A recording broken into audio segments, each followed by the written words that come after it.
Greetings to everybody. I'm very sorry that I can't be with you there in beautiful California.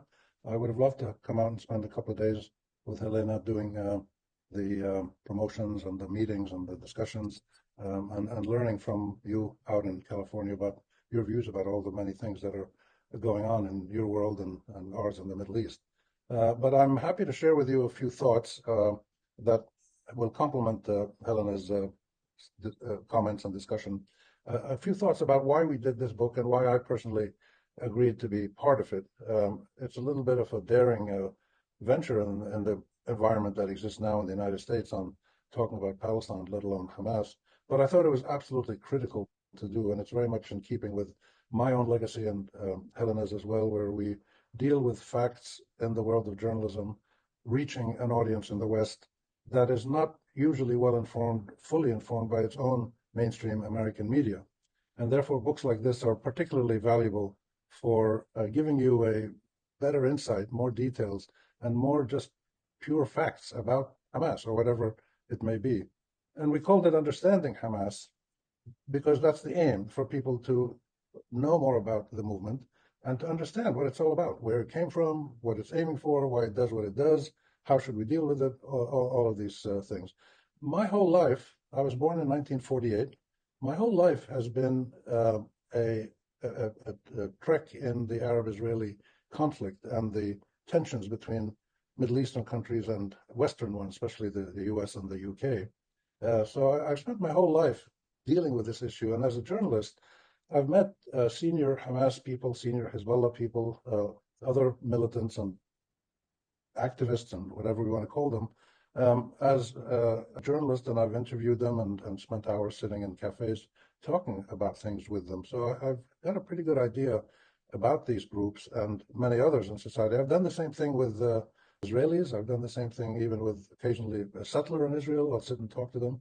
And I've even done this with, oh my gosh, State Department people in the United States, because it's the people that you disagree with that you need to talk to more, not to convince them about your views and not to agree with theirs, but just to understand them. Why are they doing what they're doing? What's their purpose? What do they think it's going to achieve? And most importantly, in the conflict that's been going on now for, well, since 48, but really since 1917, the Balfour Declaration, in this conflict that's gone on for a century now, where do they think it's going to go? And are they possibly contemplating a pragmatic, negotiated resolution of the conflict, as happened, for instance, in South Africa, where the fighting stopped eventually, and they worked out a political agreement. So I've spent my whole life in this realm, and I learned above anything else, I think, that you need to talk to the people that you're fighting, or let's call them your foes. You may not be fighting militarily, but you're fighting politically and in other ways. And that's why I've constantly had discussions with Israelis, with pro-Israeli Americans and Europeans, people in the Arab world who are critical of the Palestinians or the Palestinian militants, and people in the United States who are all out for Zionism in Israel. And I make it a point to seek these people out and talk to them, because the point here is that you can only ultimately resolve a conflict peacefully to the satisfaction of both sides, which is imperative if it's going to be resolved. Both sides need to be satisfied. That can only happen if you know what the other side wants and why they fight and where they're coming from. So that's the basic background to my own experience in this realm. And, you know, it's relevant for you in the United States to think back on your own recent experiences in Vietnam and Afghanistan. If the United States had gone out of its way to simply have coffee with the Viet Cong or read their books or attend some of their public events, or done the same thing with the Taliban in Afghanistan, you may well have avoided wasting hundreds of billions of dollars on war, killing tens of thousands of your people and many more of theirs, and creating chaos in those regions, which only was resolved after the United States essentially gave up and left, because it couldn't resolve the conflict militarily. It had to be resolved politically.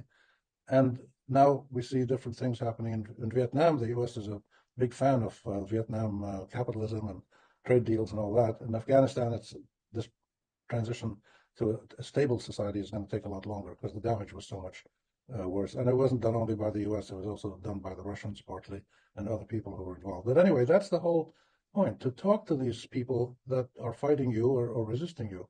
The second reason I want to suggest why you should read this book, and certainly get your local library to get it, is that Hamas as a movement almost perfectly and fully reflects the entire Palestinian national political movement. There's about 13 million Palestinians today, I think, and they have many different movements. Fatah is the main one, Hamas is probably number two, and there was a dozen smaller, mostly leftist groups. Then you had all kinds of associations of business people, and you had cultural movements and religious movements. So there's a wide range of um, ideology among the Palestinians, but they agree on a series of principles that relate to their national rights as they see them, Palestinian national rights. And this is what Hamas reflects probably better than anybody else, because they not only are steadfast in sticking to these principles, and these are principles of Palestinians need to have self-determination, which the UN promises them. It's their right. The Palestinians need to have a full Israeli withdrawal from the lands occupied in 67, West Bank, Gaza, East Jerusalem, and the Golan for Syria. But of course, a withdrawal will be negotiated because some of the massive Israeli settlements with 100,000 Israeli settlers on the border will have to just be incorporated into Israel in return for land of equal value. But the principle is that the occupation ends, the Israeli occupation ends, and the Palestinians get to set up their state, and a resolution of the refugee issue, which is so central to the whole beginning of the conflict. The Palestinian refugees who were expelled or fled between 1930 and 1948, and most of them fled in 47, 48, when pre-Israeli state Zionist militant groups and terror gangs went around burning villages and shooting people and scaring the civilians so that the Palestinians just fled. As you see people fleeing today in Lebanon, as you saw people fleeing in North Carolina when the hurricane hit. People flee when there's terrible things happening around them and hope just for their safety. It's human nature. But then they go back home. In our case, the fleeing Palestinians were induced to flee heavily by repeated Israeli Zionist militant Israeli attacks against them. And that refugee population is the core of the militants and the political activists who work for Palestine today. Most of the people who live in Gaza are Palestinians who were driven out in 47 and 48 and just stayed in Gaza. So those basic points are critical, and they're essential, and they are universal among all Palestinians. Now, how they're interpreted in the negotiation remains to be done by the Palestinian and the Israeli negotiators one day. But Hamas is important because it captures the totality of the different views that come together to create a single Palestinian national ideology of liberation, independence, and self-determination.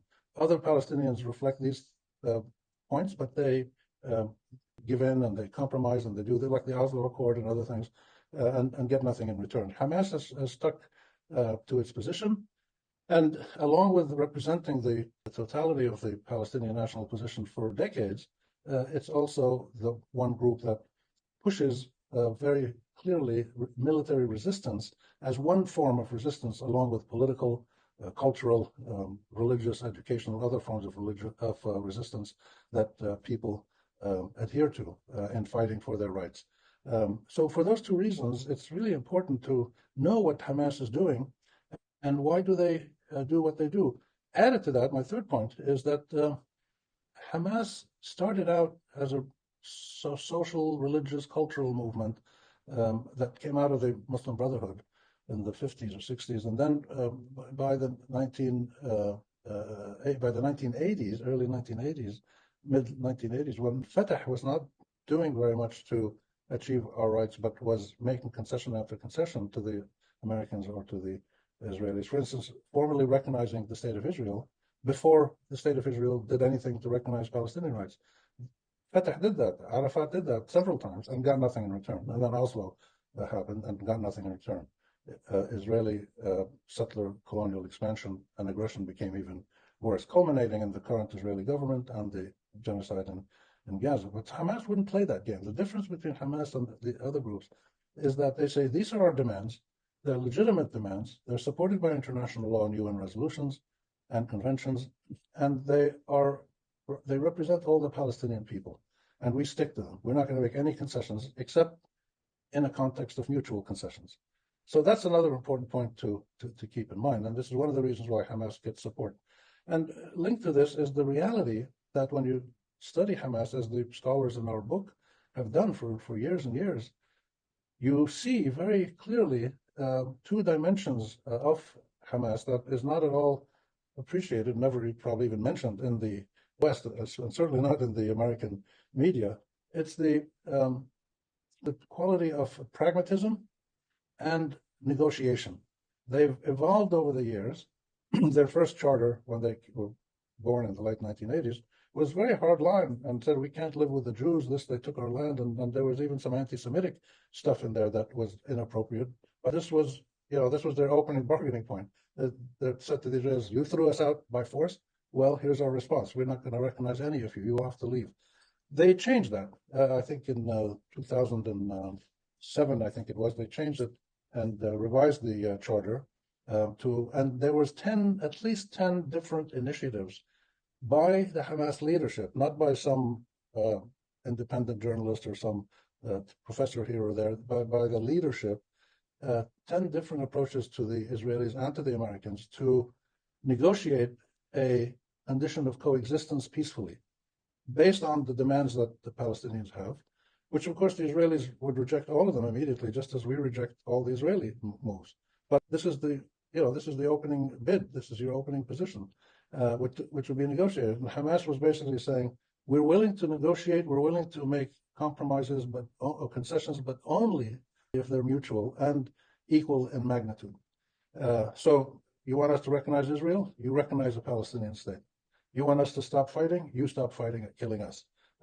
Hamas had taken a very hard position on these principles, at the same time making positive steps towards a potential negotiation one day to peacefully end the conflict, but at the same time saying that they would only make these gestures if the Israelis did the same thing in return. The Israelis, of course, never did and never will, as of now. But then after de Klerk used to say the same thing for years before he called Nelson Mandela and said, come on, we got to talk. And they negotiated an agreement, same as in Northern Ireland. All of these movements of national liberation, the Algerians and the French, and any example you want to take, the dominant colonial powers will say, we'll never agree to negotiate. These people are terrorists. They're all terrorists, as they all say of Hamas now or Hezbollah. But when they see that these terrorists are actually accurately representing the views of their people and are willing to coexist under certain terms of equality and legitimacy and legality, then and that their position as colonial dominant occupiers is not tenable, then they give in and negotiation happens. So I don't know if that's ever going to happen in Palestine, but we have to assume there's a possibility, and therefore we keep working for it. And the last point I'd make is that the Hamas is important because it evolves. It's a pragmatic, dynamic institution. It's not sticking to what it said in 1987 when it was born.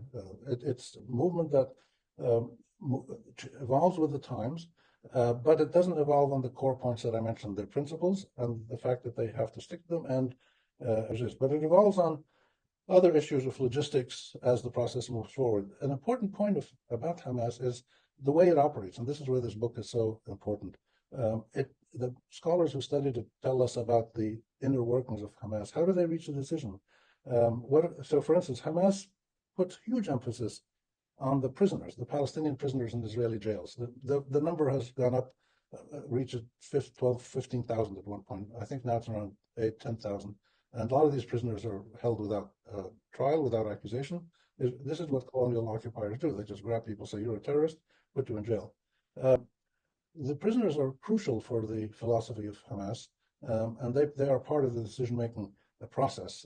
And the views that prisoners hold are so highly respected by all Palestinians that they are given sort of an extra special seat of honor in the consensus process of Palestinian decision-making in the councils of Hamas. Any decision Hamas makes, or war, or peace, or hostages, or this, or negotiations, has to be approved by at least one, if not more, committees of people who represent the different aspects of the movement. And because within Hamas, you have some people who are more rigid, some people are more flexible, some people more militant, some people more negotiations oriented. So this is an important thing to keep in mind, that if there is a decision reached, it is reached because there is a consensus, and therefore they will stick with it.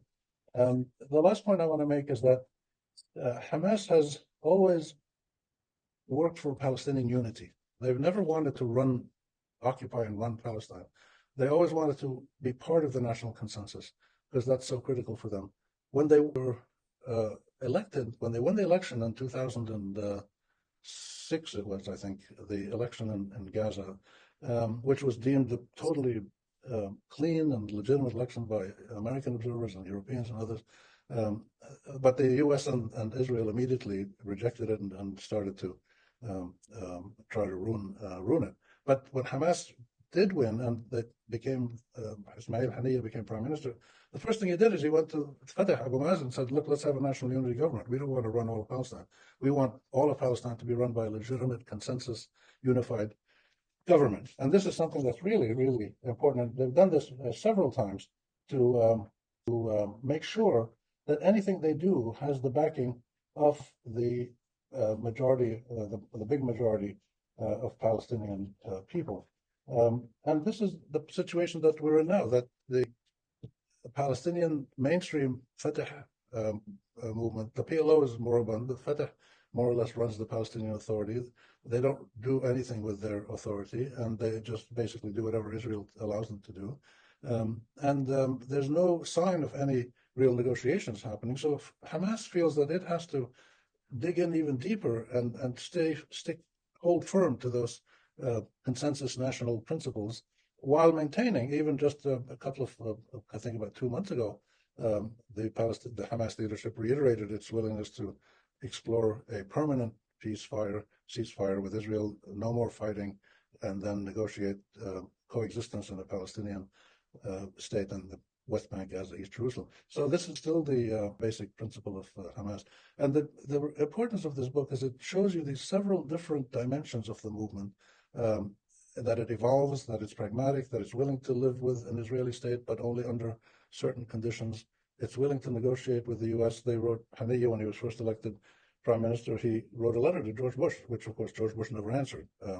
But these are the key points that I would want to make. So I urge you to get the book, read the book, give it to anybody, student, faculty, business person, public official who deals with the Middle East. Let them read it, and they'll be very surprised by what they learn. So thank you for giving me this chance to share these few thoughts with you. I hope they're useful, and I'm sorry again that I can't be there with you in beautiful California to share some ideas, but inshallah, one day we'll do that. Bye. Right, that's a good, perfect end note, recognize the Palestinian state, right? So, kind of to begin our conversation, I came to on a kind of almost less than it, right? I mean, our mutual friend, Margaret Freeman, she mentioned, I teach a literature course, and as part of that course, I always teach the book Gaza Writes Back, that was edited by Rifat El-Hadid, in addition to his own contributions. And Maura, in the past was the guest speaker. This time I emailed her and said I can't make it, but my friend Helena Cobbin, is a great person to talk to. So I emailed you, I think, 2 days before or something.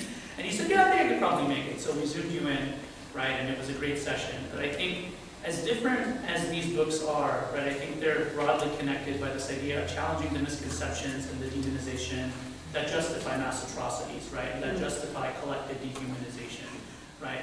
How do you challenge those misconceptions, through factuality as well as through narrative, and through basically an effective attempt at understanding? And I think this has sort of been your broader project, right? So even if we go back to your first book on the Palestinian Liberation Organization, we've had conversations about this where you felt it was important to challenge what at that time was the demonization of the PLO, right? So I'm wondering if you could maybe start by telling us a little bit about your work on the Palestinian Liberation Organization, countering demonization in this context, and how you feel it's interconnected to this project that you took on now. Great question, thanks. It's such an honor to be here with Omar because I really enjoyed getting to know you and speaking with your class.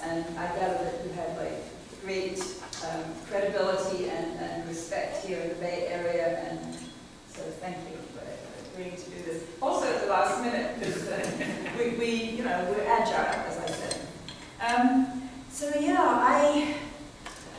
This book was published in 1984 by Cambridge University Press. It's a political study of the PLO. And honestly, when I thought about it, first of all, the book, the pages are yellow. I love books. I love books that sit on shelves forever, which is why I became briefly a publisher. There's pages in the back. Yeah. So, here we are, 40 years after, and to me this feels very biblical. 40 years, whatever, this and that. I wonder if people can hear them okay? No? Okay, we do have a mic setup. Okay. Yeah. Yeah. Sorry for the delay in starting off. The system isn't working perfectly, so our backup system is what we're using, and even it didn't work at the start. You are a great board member. Thank you. Yeah. Okay. Can you hear me now? Yeah. Try talking now, Helena. Oh, yes, I think so. And then I'll pass it to you. So I guess, okay, Owen asked me about the book that I published in 1984, which is a political study of the PLO, and it's based on interviews and research that I did in Beirut and all over the Middle East. The region that I now call West Asia, because I'm trying to wean myself away from Eurocentrism. So anyway, I conducted a lot of interviews with leaders and founders of the PLO, and that was what this book was. Very, straightforward political analysis. But of course, the moment it came out in 1984, it was like, oh, the PLO, you're a terrorism lover. Oh, the PLO, you must be an anti-Semite and want to drive the Israelis into the sea or whatever. So let me just say this is not my first rodeo. And as it happened back then in the 80s,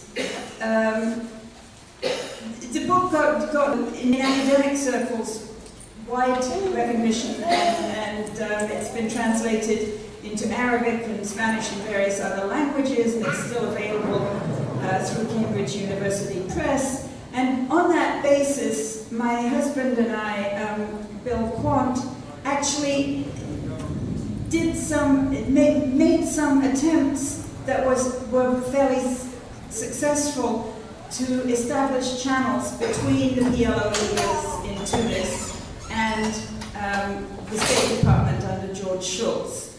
So that was good. Now, my intention with this book is not the same. I mean, I have almost complete contempt for the State Department under Anthony. But I think it's really important to try to build public understanding of Hamas, given the role that the demonization of Hamas has played in just shutting down so much Palestinian discourse in this country. I mean, the first thing you're asked is like, do you condemn Hamas? And the failure, I mean, there were, I think, 3 Security Council resolutions for a ceasefire in Gaza that failed because the US delegation wanted to insist that an explicit condemnation of Hamas was included in the ceasefire resolution. And the other governments in the world, I think all the other governments on the Security Council, no, not the British of course, and the French, stood with the Americans, I think. But they refused, they said, this doesn't belong in a Security Council resolution. But maybe somewhere else you can have a condemnation of unlawful acts undertaken by everybody. But if you're trying to get a ceasefire, you don't start off by condemning one of the main parties to the ceasefire. So the failure to get that, condemning Hamas issue actually stymied 3 or 4 Security Council resolutions which would otherwise have gone through and prevented the ceasefire.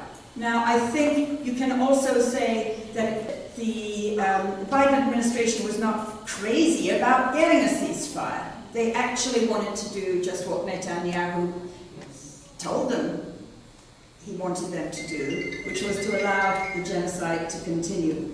But in the public, so the issue of condemning Hamas has a resonance in international diplomacy, but it also has massive resonance in the civilian discourse in this country and other Western countries, because it's kind of like a third rail issue. Many people, even in the progressive and anti-war movements in this country, say, well, I could be more in favor of an arms embargo or ceasefire or whatever if only it weren't Hamas that was at the forefront. Well, deal with it. The right of self-determination includes the right of colonized peoples to choose their own leaders. We who are white citizens of white colonizing countries don't get to determine who will represent the Palestinians. So if the Palestinians, including our friend Rami Khouri, the word Khouri, in case you don't know, means priest in Arabic. He comes from an ancient Christian family in Nazareth. Rami Khouri says Hamas is the movement, and he just said it, that best represents Palestinian interests. Doesn't mean in a Palestinian election he would necessarily vote for them. I don't know who he would vote for. Same with Khalid Haroun, who was one of our guest experts in the book, and I know we're going to come to the book in a moment, but sorry about that. So Khalid Haroun, I'm pretty damn certain he's a very secular Palestinian political analyst. I don't think in an election he would necessarily vote for Hamas, but he recognizes that Hamas very adequately represents the interests of all Palestinians. Thank you for that response. And I told you I'm going to be a little bit supple based on how the conversation goes. I think you've taken me in a slightly different direction, but since we're in the Bay, since I think that there's a certain level of politics and political history, we can kind of jump ahead there. But we were talking about this, but for those of you who don't know, Abdul Jawad Ahmad wrote this amazing piece for Mondaway some time ago, right? And I feel like I'm going to just besmirch it even by trying to talk about it. Everybody should just go read it, right? The question of Hamas and the left. But he basically makes this argument that even for those who would consider themselves to be on the left, if we can talk about a broader constellation called the left, oftentimes, the question of social issues, quote unquote, is used to kind of delegitimize Hamas. When in reality, the problem is that they're uncomfortable with the right to self-determination and militant resistance extending to Palestinians, right? Extending to Palestinian political parties. So Palestinians having a right to armed resistance, as part of their, anti-colonial liberation project, just as all other groups throughout history have had. And I guess based on that, I'm wondering, Helena, if in your experience, the need to understand Hamas is something that we can look at as kind of a multi-political spectrum issue. Of course, we're talking about the kind of liberal, centrist folks, but do we also need to seriously grapple with it on the left? And if so, what does that look like and what does that mean? Yes, I think the left does need to grapple with this issue because a huge number of people on the left have really drunk the Kool-Aid that Hamas is just like ISIS. And nobody wants to, support or give any time of day to ISIS. And that's one of the issues that we address in the book. I'll just back up a little bit and tell you how the book came to be. So back in March, the board of Just World Ed, including Rick and Nora and Rami and Richard Falk and our other fabulous board members, we decided that there is, I will come to the answer to your question. We decided that there are all kinds of wonderful organizations that are working on humanizing the Palestinians of Gaza. Work that I've done for many years, already. We brought Rifat Ladia and two of his co-authors here who toured them around the country with the American Friends Service Committee.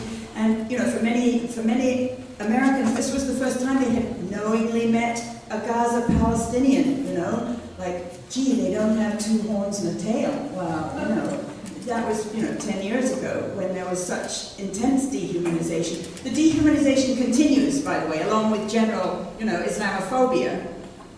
But we thought there are a lot of great organizations working on that, but nobody seems to want to really take on this issue of de-demonizing Hamas. So we're small, we're agile, we don't have deep pockets, nobody's going to sue us. They might put me in jail, but compared with what my friends in Gaza are going through, that would be nothing. It would be an honor, honestly, to go to jail for their sake.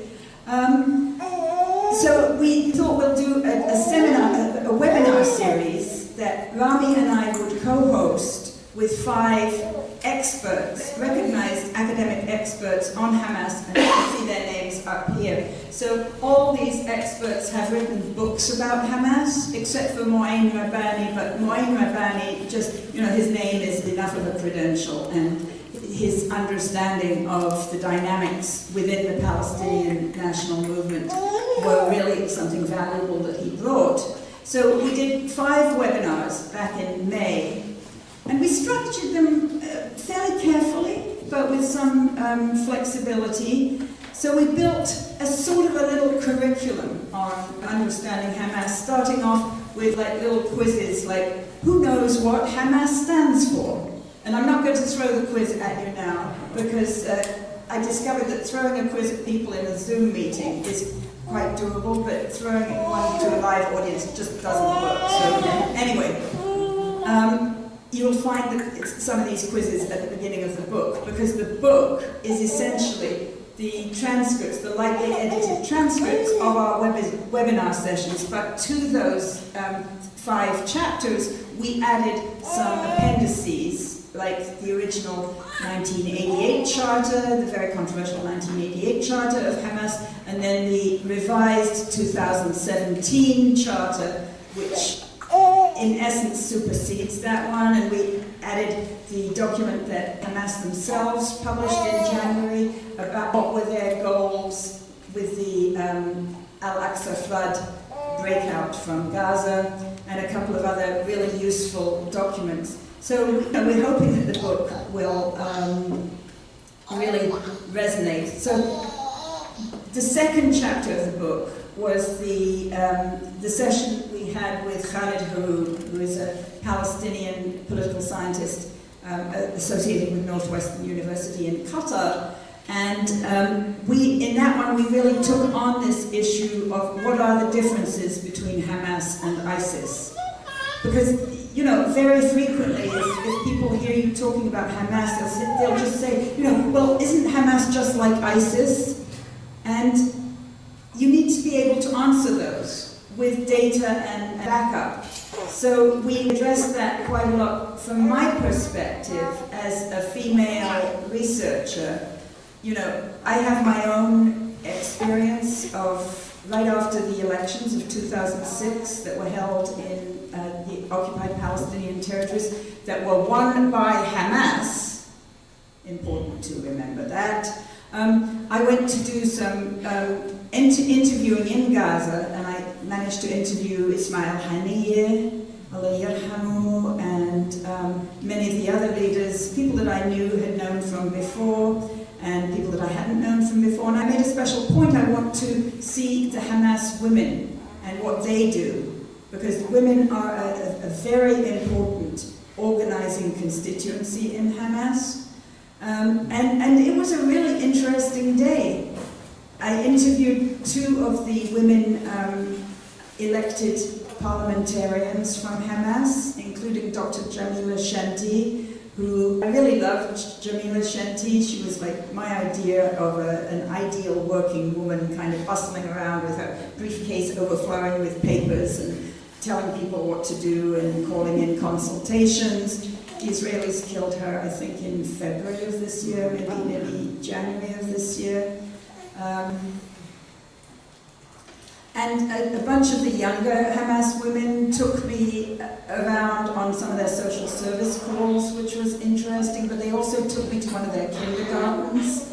And my idea, I had this kind of like ingrained idea that Muslim pedagogy is just really terrible rote learning, that kind of the children have to sit there and memorize the Quran, and it's like really boring. But these preschools were, they were wonderful. They were interactive, they were doing PE, they were playing computer games, they were doing manipulatives for basic math skills, little songs and dances. So that was fairly eye-opening for me. I did write a couple of articles about that, and I think we put one of them into the bibliography in the book. And just coming back to the book, I think the bibliography is really the important part in a sense, because the book is supposed to be like an entryway into people who want to learn more about Hamas from these experts. Yeah, thank you. I think that there's a lot to unpack there, but I guess, again, toward the end especially, I think you started to set this up, but I'm wondering if you could maybe tell us on this project of unpacking, right? Could you tell us a little bit more about the nature of Hamas as an organization? You know, I'm thinking here of even people like Ali Abu Nema who have talked about how, you know, Hamas has said specifically in our model is something like Sinn Féin, like yes, we have a military operation aspect, but we also have a political bureau. We also, and I'm thinking here even of something like Hezbollah in Lebanon, where like yes, there's a military, it's a right? There's a whole apparatus. So could you tell us a little bit more about just the workings and the way we can understand the structure of Hamas and why that's important also to really de-exceptionalizing our understandings of the group? Yeah, that's a really important point. So, yes, Hamas has a military, like a militia or a fighting force, but it is under control of the political leadership. Very similar to the Viet Cong or any other functioning anti-colonial movement that has, you know, a guerrilla side or a military side under a political leadership. So, let me think. At the political level, Hamas, it's important to note that Hamas was founded from the Muslim Brotherhood, which is an expressly Sunni Muslim, religious and sometimes political, sometimes not political organization that lays always a great stress on popular organizing, popular education, and trying to help people live a pious, observant life. So the Muslim Brotherhood grew up in Egypt in the 1930s and did play an important role in the anti-colonial movement against the British in Egypt, and then it spread to Palestine, Jordan, Syria, other places. When it was in Palestine for a long time, it was kind of politically quiescent. And I'm a Quaker, and I know that there have been times in Quaker history when the vast majority of Quaker meetings just wanted to kind of focus on living a pious, observant life as they see it and not getting too involved in politics. And then Quaker firebrands would come along and say, hey, we got to do something to oppose slavery, or hey, we got to do some anti-war work. And so there's this kind of ongoing thing in Quakerism. And so in the Muslim Brotherhood, that's my view of, I just kind of transfer that onto their historical, intermittent engagement in politics. So in the early 80s, the Muslim Brotherhood branch in Palestine, I know it better in Gaza a little bit from the work of my friend Dr. Ziad Abu Amr. It was mainly doing this kind of social service type stuff and running the kindergartens and the soup kitchens and whatever. But then we had the first Intifada. So in terms of my own engagement with studying the politics of Palestinian liberation, my book ends in 1983, just after the PLO had gotten expelled from Beirut. And that was transformative for the national liberation movement. And I actually predicted in the book, in the conclusion to the book, that the center of gravity of the Palestinian liberation movement would move from the diaspora Palestinian communities to the homeland, to the communities of Palestinians living under occupation in the homeland. And bingo, 4 years later the first Intifada broke out. So, you know, score one for Helena's prediction.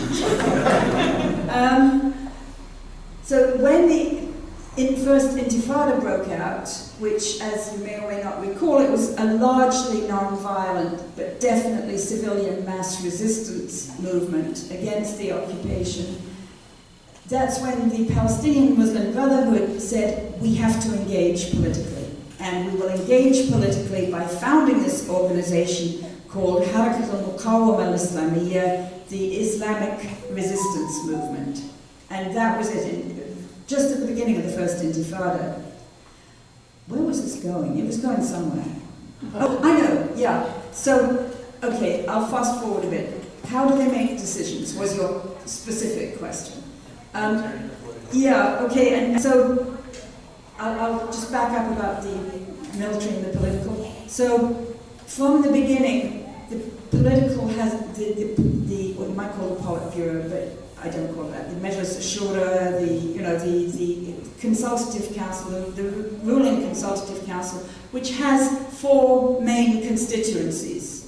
There's the constituency in Gaza, there's the constituency in the West Bank, there's the constituency in the diaspora, and there's the constituency of Palestinian prisoners. The Hamas, the many Hamas leaders at all levels who have been imprisoned for many years, and sadly now are being subjected to the most god-awful treatment you could possibly imagine. But the prisoners have always been an important part of the leadership of the movement.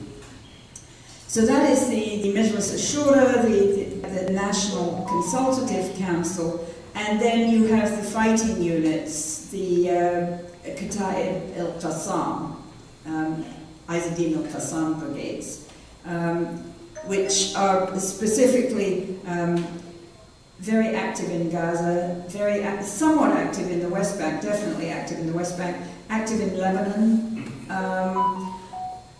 I wonder if you could silence that. Yeah, okay. So, yeah, at times the political leadership has offered to the Israelis many times, we will not attack your civilians if you do not attack our civilians. And then, was it in 1995 that Baruch Goldstein, who was a US citizen, a settler in downtown Hebron, he went into the Ibrahimi Mosque in Hebron with his automatic weapon and he killed 29 worshippers. So for Hamas, where Hebron has always been an important center of organizing, that was like, they didn't give any, like the Israelis didn't give any punishment to Goldstein, partly because the unarmed Palestinians who were there, the worshippers, were able to wrestle him to the ground and killed him there and then, it has to be said. But since then, Baruch Goldstein has become a hero for the settlers and for people on the right wing in Israel. And at that point, Hamas said, you're not doing anything to prevent your people from killing our worshippers. We are going to attack your civilians. And they did in 1995. The political leadership made a decision that it would be tit for tat. Then, the next year, there was a parliamentary election under Oslo, which was something that Hamas was very opposed to Oslo, but they actually wanted the parliamentary elections to proceed, although in 1996 they did not participate in them. They wanted them to proceed because, of course, when you have elections, the situation has to be, the repression has to be lifted a little bit. So even though they didn't participate in the elections. They wanted the elections to proceed. And they said, we'll stop all those suicide operations. We'll stop all our military operations. And they did. You know, it was very good discipline that the political echelon imposed on the military echelon. And we've seen that again, specifically in 2005, when the Hamas leadership decided not just to allow the next round of parliamentary elections to take place, but to participate in them. And as we know, those were the elections that they won. But once again, they sent out the word to the Qassam brigades, that's it, you know, we need to keep calm for the elections. And the discipline was nearly total. So that's a couple of vignettes about the relationship between the political and the military. I think you'd find something very similar in most liberation movements. Thank you. Yeah, and again, I think that there's a lot of directions to go with that, but you mentioned Oslo, right? And I think it's no secret that the Oslo Accords were a blow in many ways to the Palestinian liberation movement. But can you tell us a little bit about how we can think of Hamas, maybe in some ways in contradistinction to the PLO, right? And what had they learned from the PLO, and how maybe has some of that learning and some of that repurposing allowed for them to kind of maybe, I don't even want to say it's just what the PLO had before, but maybe to kind of rekindle that broader momentum of being a resistance organization in line with national liberation goals. That's something that it seemed that maybe the PLO had lost initially with the Oslo Accords. Yeah, that's an interesting question. Of course,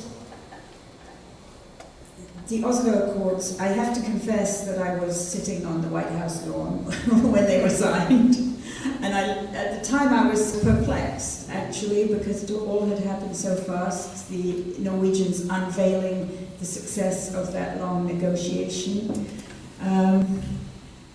One of the things that most boggled my mind was to see the serried ranks of US members of Congress who just 2 days before had all been lining up to say the PLO is a terrorist organization, we have to clamp down on the PLO and whatever. And here they were on the White House lawn under Bill Clinton, lining up to have their photos taken next to Yasser Arafat. I mean, it was definitely a kind of very dystopic thing that happened. So,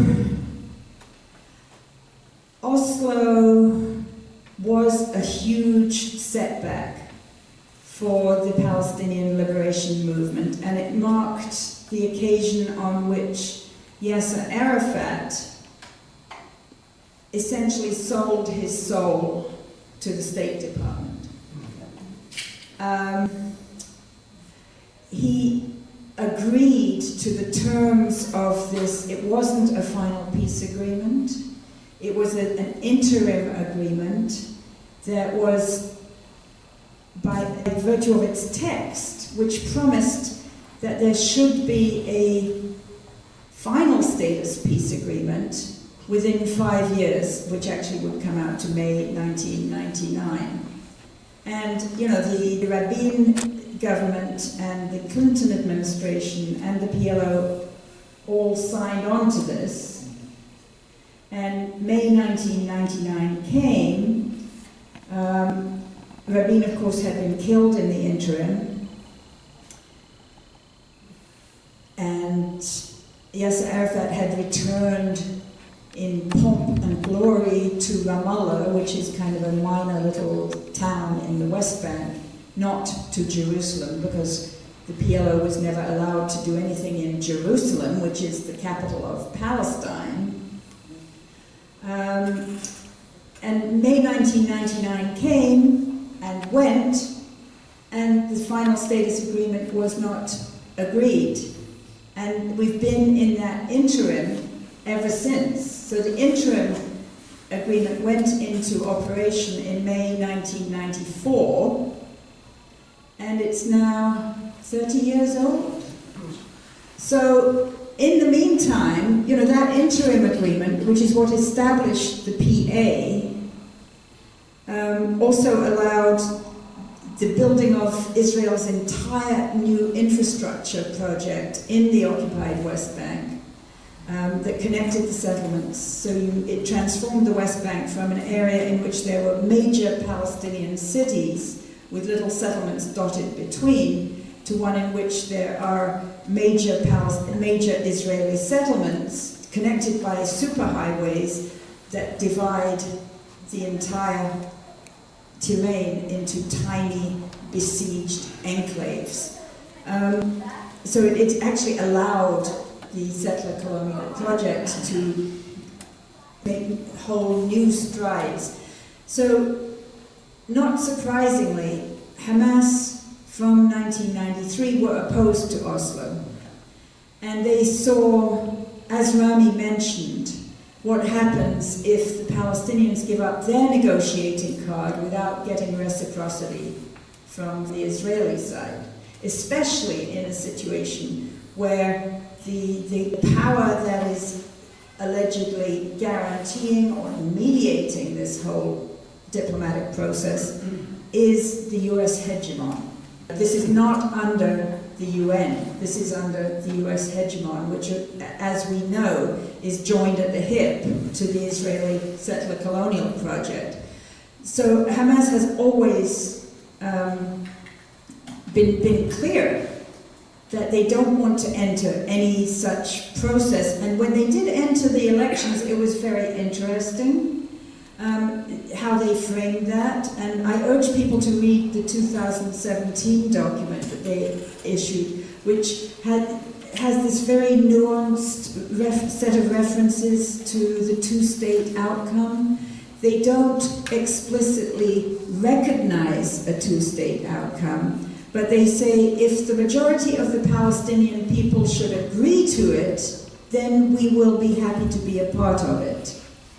And they don't seek to rule it, but they want to be part of the ruling coalition. They want to be admitted with due weight into the PLO as part of, because the PLO is internationally recognized as the sole legitimate representative of the Palestinian people.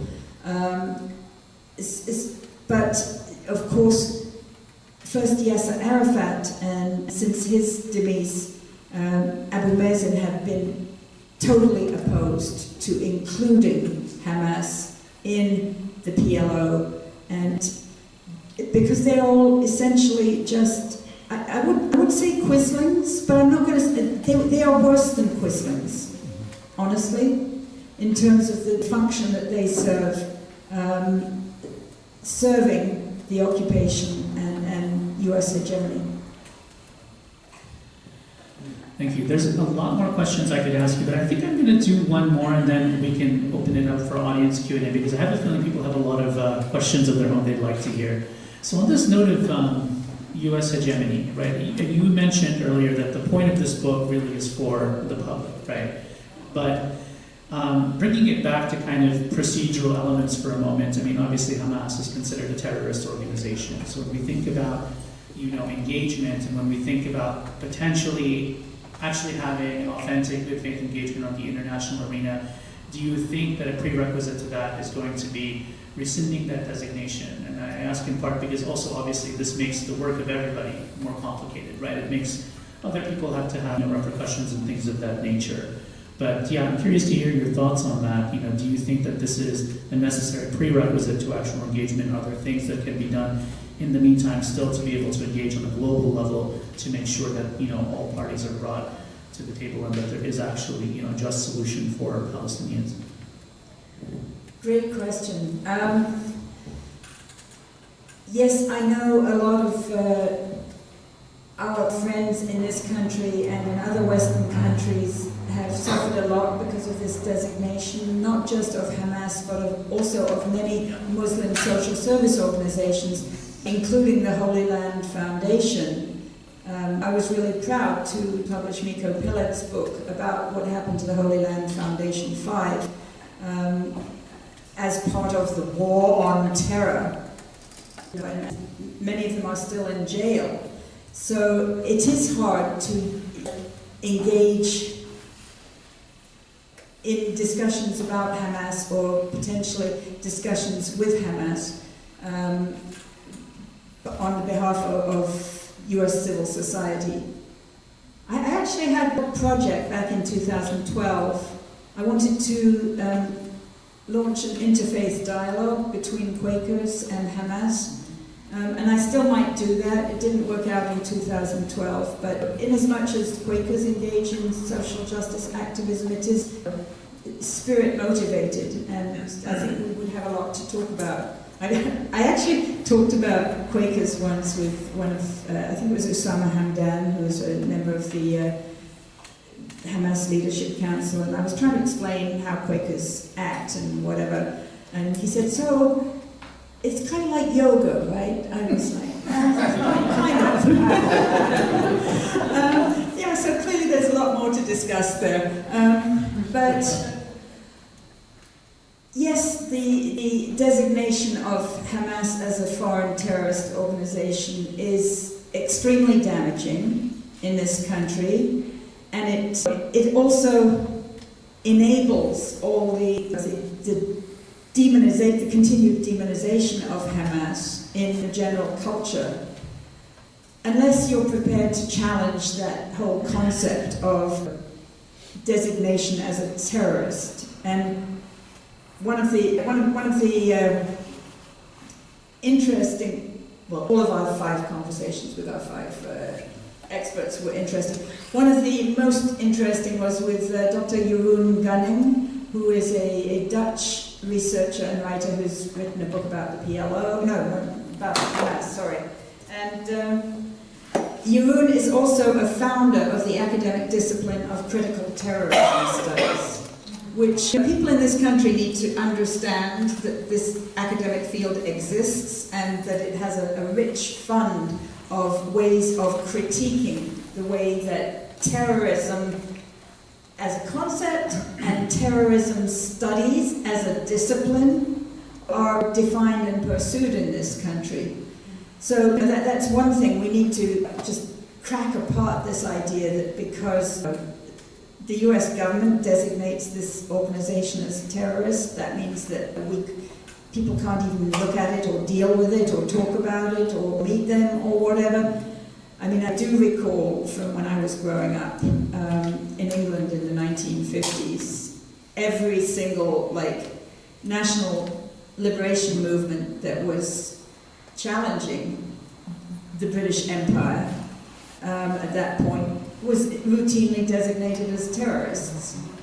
The Mau Mau, oh my lord, you know, I would go to bed scared because maybe the Mau Mau would come and, you know.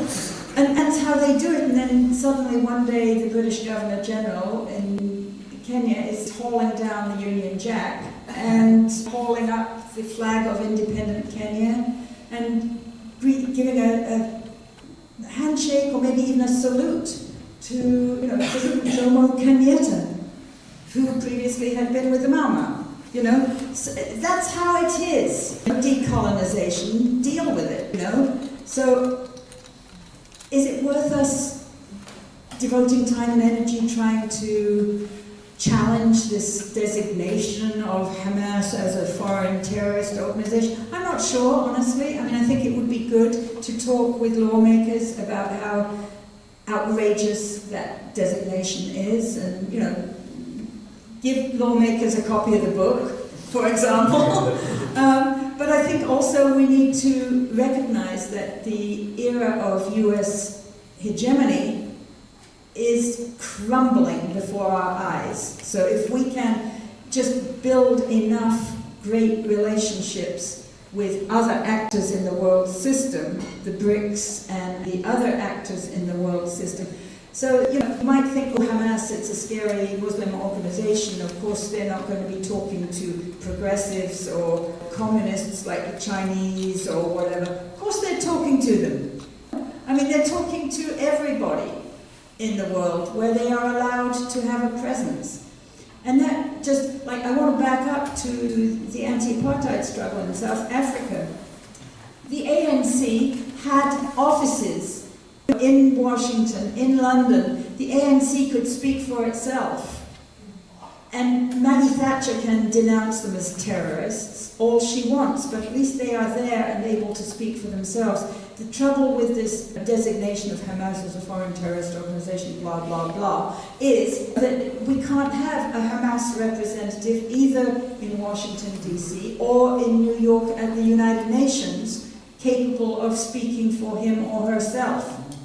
So, that means the rest of us have to do what we can to unpack the issues in a sane and civilized way. Thank you for that. So I lied a little bit. I'm going to shift to the Q&A, but first I want to just check, is there anything that you wanted to add that we maybe didn't get to? And I have other backups just in case, but I want to start getting a sense of what the audience is thinking. But first I want to make sure you feel that you've gotten to say your fill. Well, that's nice. Honestly, I'm waiting for the Q&A because, if there are some tough questions, we can address them. And if there are no tough questions, you and I can just carry on talking, and then we can drink some tea or coffee. Good. Oh, yes, yeah. All right. So we're going to open it up to the audience for Q&A. Folks, have any questions? What?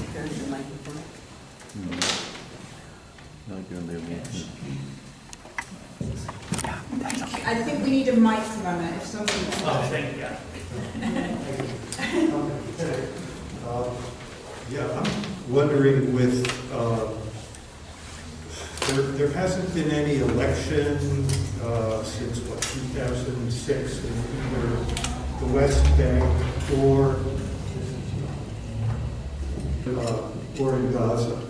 So how the general civilian population in both of those areas is thinking and what they want is really not being represented at all, and particularly in the international diplomacy part. So my question is, how do you see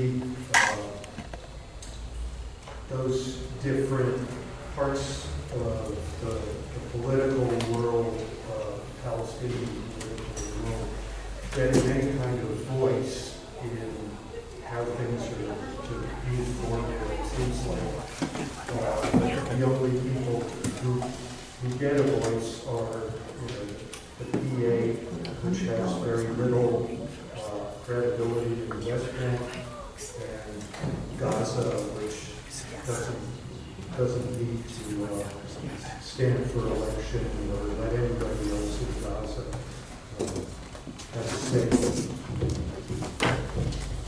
Yeah, so it's true that there haven't been elections since 2006, but what there have been, and running right until the end of this May, and I'm not sure if there have been any since May, but every quarter, every 3 months, there's a polling organization based in Ramallah called the Palestinian Center for Social Research or something, run by a guy called Khalil Shikaki, who is very close to the PA, but he does run a fairly good polling organization, and he's run this series every 3 months for, I want to say maybe 20 years, honestly, a long time. And his polling from December, December and May showed huge support for Hamas, almost none for Fatah, except he asks different sets of questions, but the one Fatah leader who gets a lot of support is Marwan Barghouti.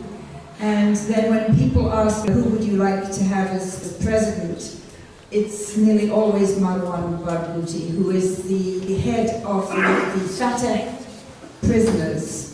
And he is the person who most Hamas leaders really would want to see as the leader, as the president, in a coalition ruled body. So the question is, how can we transform the Palestinian leadership from the current, as you said, completely unrepresentative PA/PLO to something that is more politically inclusive? This is not a project that the US State Department is going to undertake. This is a project that smart UN negotiators and leaders can undertake.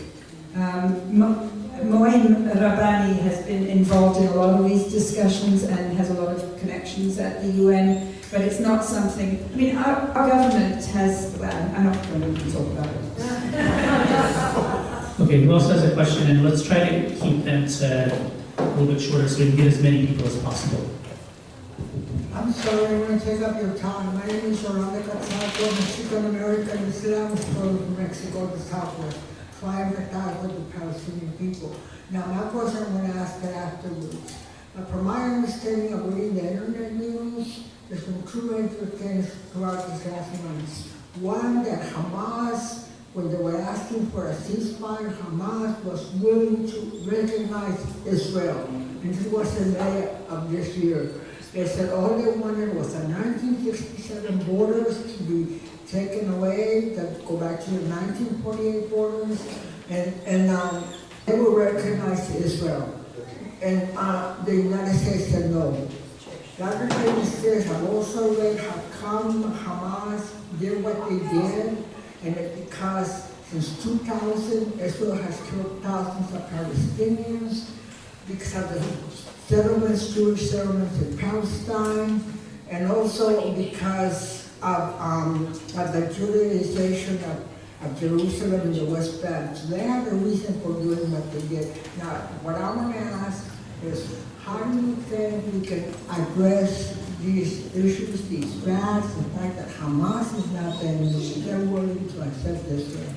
How can we address it? How can we get the American people to understand and support a ceasefire?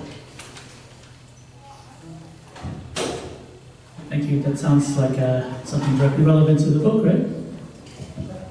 So yeah, of course, we need to redouble our efforts for a ceasefire, but we need to understand that this ceasefire will not be like the string of ceasefires that there have been in Gaza since 2009.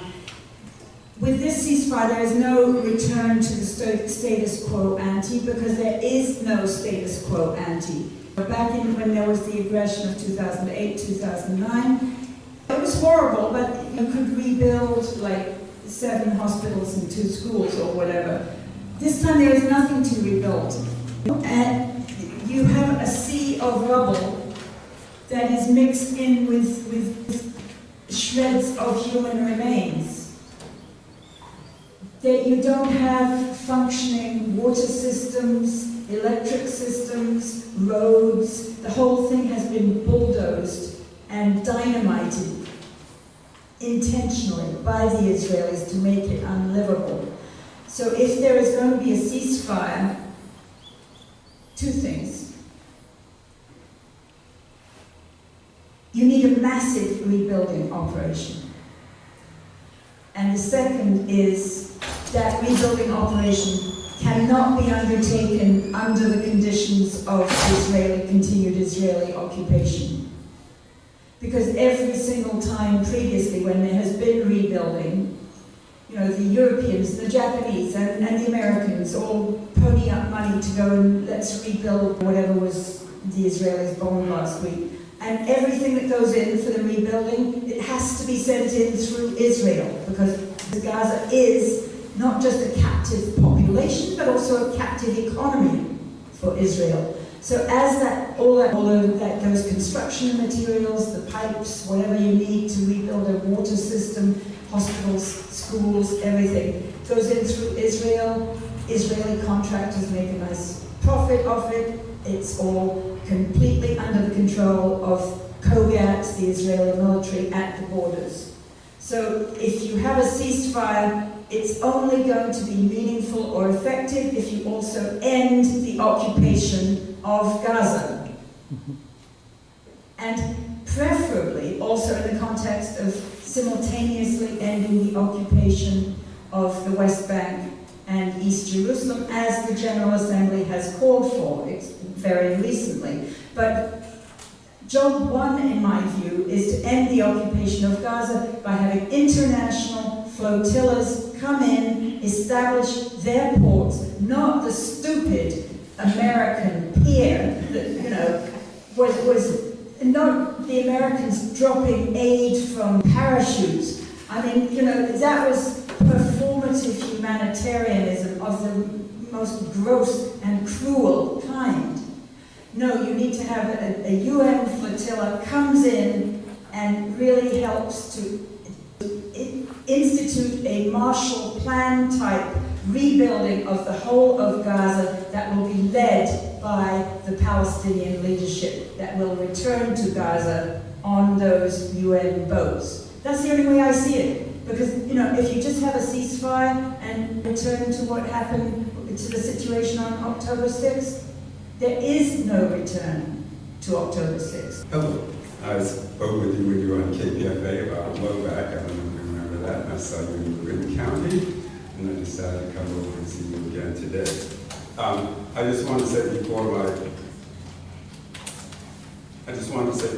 question that I think that the biggest moral support that we can give the Palestinian people and the biggest moral blow we can give against Zionism is to support the Palestinian people's right to armed resistance as they so choose. So my two questions are, and it's related to the question of blowback.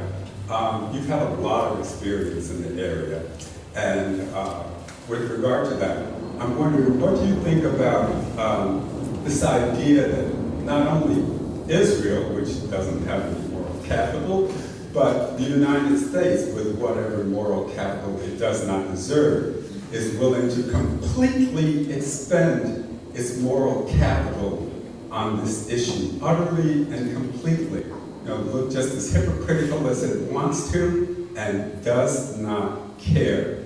And I think that's quite a risk calculation for the United States to do that, because you're certainly the expert between the two of us, but I would think that this would reverberate for decades, and that you have people with an irreversible anger to the United States.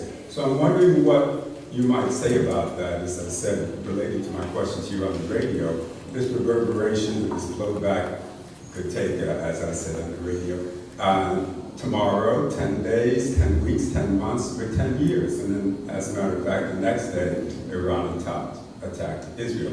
The other question I asked is that, correct me if I'm wrong, but I was surprised that after all you've seen and experienced and everything, you seem to be willing to settle for the two-state solution.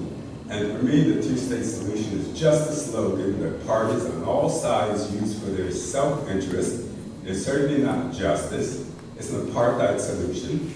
It's a solution that the ANC rejected as a Bantustan solution. And it's also a Zionist solution and a pro-Western imperialist solution. So correct me if I'm wrong on that, but even Edward Said came to reject the two-state solution, as did many others.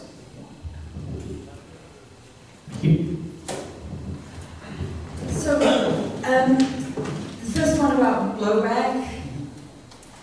Yeah, I mean, it's amazing to see the degree to which our leaders in this country are willing to expend not just our tax dollars in their billions, but also what you might call soft power globally in their support of the Israeli genocidaires. And what do you mean by soft power globally? The moral capital issue. Okay. Yeah. So, and this is not just in West Asia, this is globally. Yes. They have lost moral capital throughout Southeast Asia, throughout Africa. I mean, look at the role of the South African government in leading the ICJ case. They are willing to spend, as I said, not just billions of our dollars, but also the entire idea of the United States of America as being a city on a hill that people would look up to and respect. And they're doing this on behalf of these unspeakable genocidaires in Israel. So I think you're right to note that. The question of blowback, I don't see blowback as being, there will be another Twin Towers like happened on September 11th. I see it being a much more global and complete and well-rounded taking down of US hegemony by the global majority.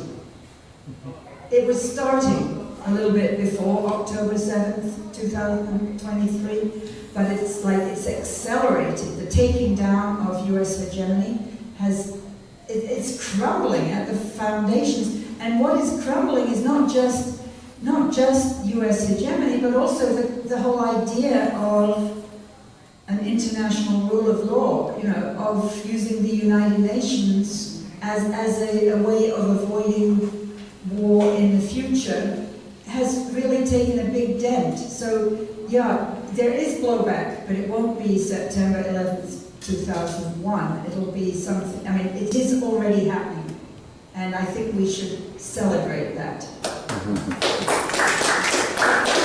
So it's more a question about me seeming to express support for a two-state solution. This when you're at Busboys and Poets in D.C. Yeah. Speaking with Miko Pellet, who disagreed with you. You've seen that too. Who disagreed with So you.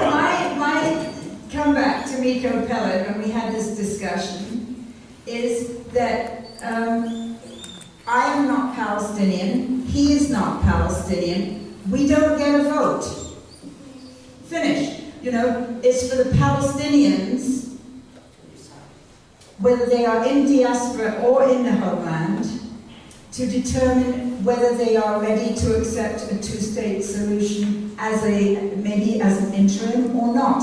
And from the perspective of Hamas, as of now, they seem to be prepared to. What they state in their 2017 document, what Khalil Haya and other members of the leadership have stated, is that while they want to have a single democratic state in the whole of historic Palestine, and note, they don't say a single secular democratic state, they say a single democratic state in the whole of historic Palestine, whereas that is what they want. If the Palestinian people as a whole decide to accept a two-state solution as an interim, then they would be prepared to go, they would be happy to go along with that. And that is the way that they are interacting with all these other global actors. Because the global majority is still committed to a two-state situation. I won't say solution, I won't say outcome, a two-state situation. And that's a way for Hamas and its allies to get into international diplomacy. That's their choice to make. It's not my decision, it's not Miko Pellet's decision, it's not yours, it's Omar's and the decision of his compatriots. Miko is a party to the conflict, and where would you put a state? Where would you put a state that would be a state in name only? There's no place to put it. Well, for me, free Palestine from the river to the sea, I think decolonization is the solution. There you go. Let's move into.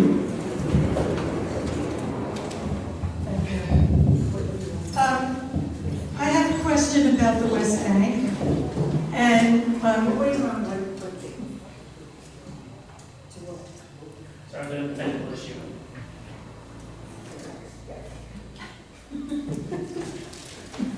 Sorry, we do everything. so the fighting is happening now on the West Bank as well. We don't see as much attention on that, and I'm wondering if you have a sense of how is the leadership or the organizing of that happening? Is it Hamas again, or are there other organizations that are also taking the lead there? And then I have this other second question real quick, which is, I've noticed, I was out yesterday at the military thing, leafleting against it. And I had a keffiyeh on, and the first thing that some people would turn to me and say is, what about gay people? And I wondered if you could speak to that in terms of like whether Hamas has addressed sort of their vision of a social program. Is it again another thing that, what I always say is it's up to the Palestinians to decide what kind of social construct they want in their country. But I'm wondering if you have some sense of like where Hamas is at about that. Can we keep the LGBTQ, because I have a sub-question to that, so maybe you can answer them together. Well, yeah, why don't you ask your sub-question? No, I have other questions before, so but I think the West Bank is really important because it is being annexed as we talk. So, how is the resistance organized in the West Bank is the first question.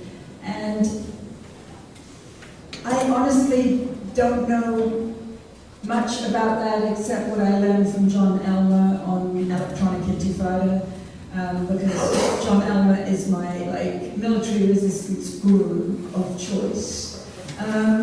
But it's clear to me, I mean, I'm also on various Telegram lists and whatever, that in Gaza, as in the West Bank, there are numerous joint operations rooms.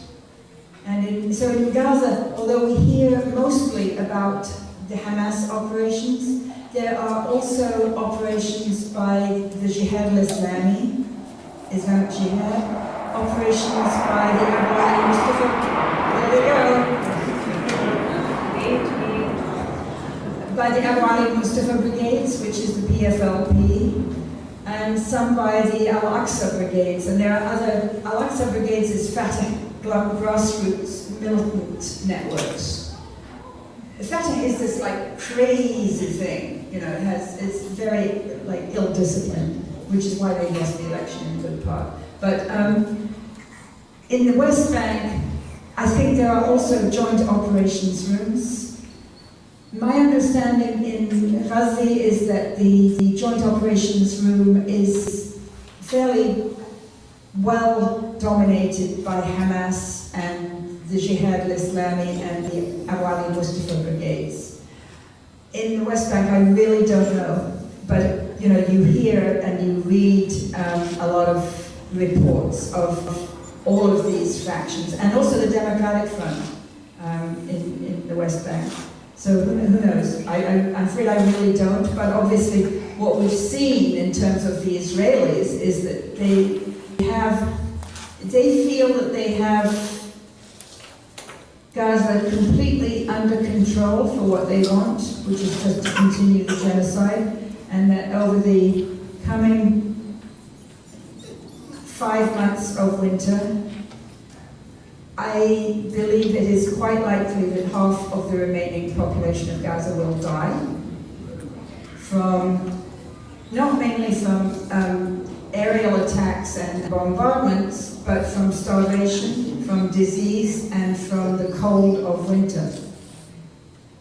So the Israeli military has Gaza exactly where they want it. They don't need to do very much of anything except block the aid shipments, which they have done. I mean, back in April, Biden said, I have Netanyahu's assurance that they will open up the aid shipments.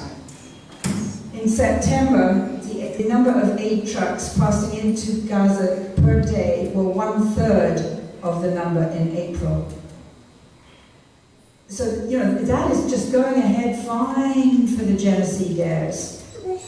In the West Bank, they're pushing towards it. In South Lebanon, they're pushing towards it. It's terrifying. So, did you want to ask about... Yeah, I have 3 quick questions. Oh, quickly. Yes. First question is, what's your take on the impact of the US election results on the Hamas? Second question is a continuation of what you talked about.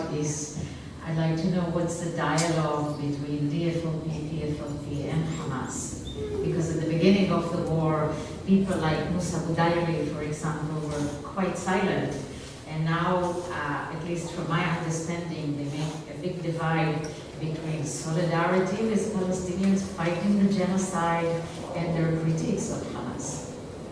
My third question has to do also with LGBTQ plus issues. If Hamas is going, given the big support they got from LGBTQ plus people in the West, if they're going to change their position because they've done 2 public executions of their best fighters who were like high commanders because they were caught as being involved in ASAP. And the third one is LGBTQ plus solidarities. So the effects of the US election on Hamas, honestly, I don't think it's going to make any difference. The support for the Israeli genocide will continue, and for starters, we've got the election in 28 days or whenever, much fewer, and then we've got 2.5 months till the inauguration, and we may have political chaos in this country in the interim. So I don't see that Biden playing out his term, he's going to change anything. So things will be the same until the inauguration anyway. And if Kamala Harris gets elected, I don't see much change. I don't see her establishing, any clear guidelines as to her support for, except her support for the Zionist project. And Trump, honestly, I think Trump, he's a wild card, Remember how he, vilified Kim Jong-un and then suddenly they're best buddies? It wouldn't completely surprise me if suddenly he wants to shake hands with Yahya Sinwar.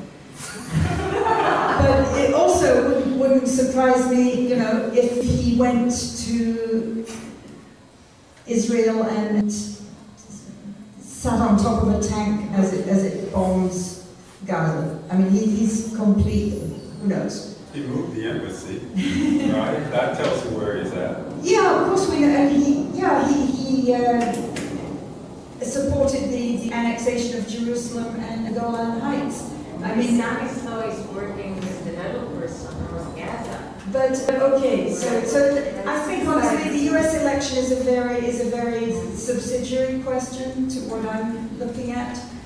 So the question of the views and relationships of the secular or other Palestinian movements to Hamas, I think Abdul Jawad Omar expressed it best in terms that people who are on the left, whether they are Palestinians or in the West, need to really be in solidarity with Hamas and understand Hamas, and understand that Hamas is not everything that they have told us in terms of.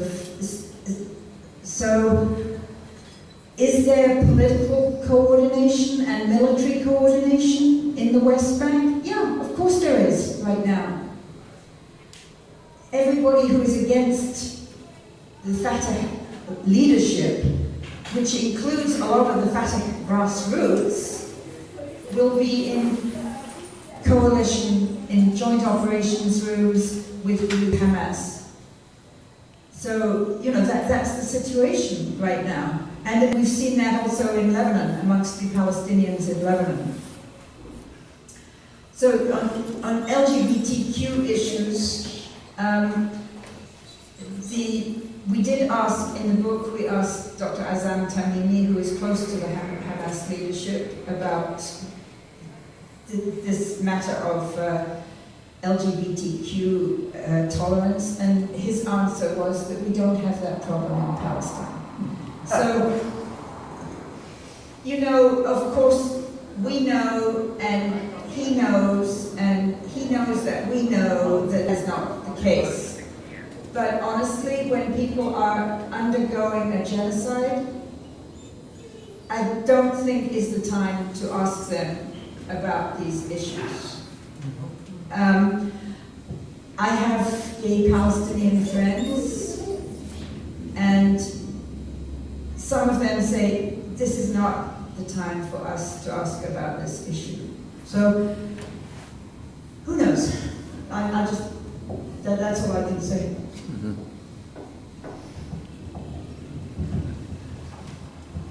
So, I mean, I think, again, bringing it back to the question of decolonization and anti-colonial liberation and the anti-genocide, right? And that is the political compass, I think, in the end. And I think all movements understand that, and people in solidarity with anti-colonial movements understand that as well. So I think with that, I know that there's probably more questions and more comments. We'll go ahead and end the official proceedings, so people who have questions and comments can come talk to us afterwards. But I want to thank everybody for coming out today, and let's thank again the Center for Political Education and our co-sponsors. Thank you to Helena, thank you to Rick in the back running everything, and thank you to all of you.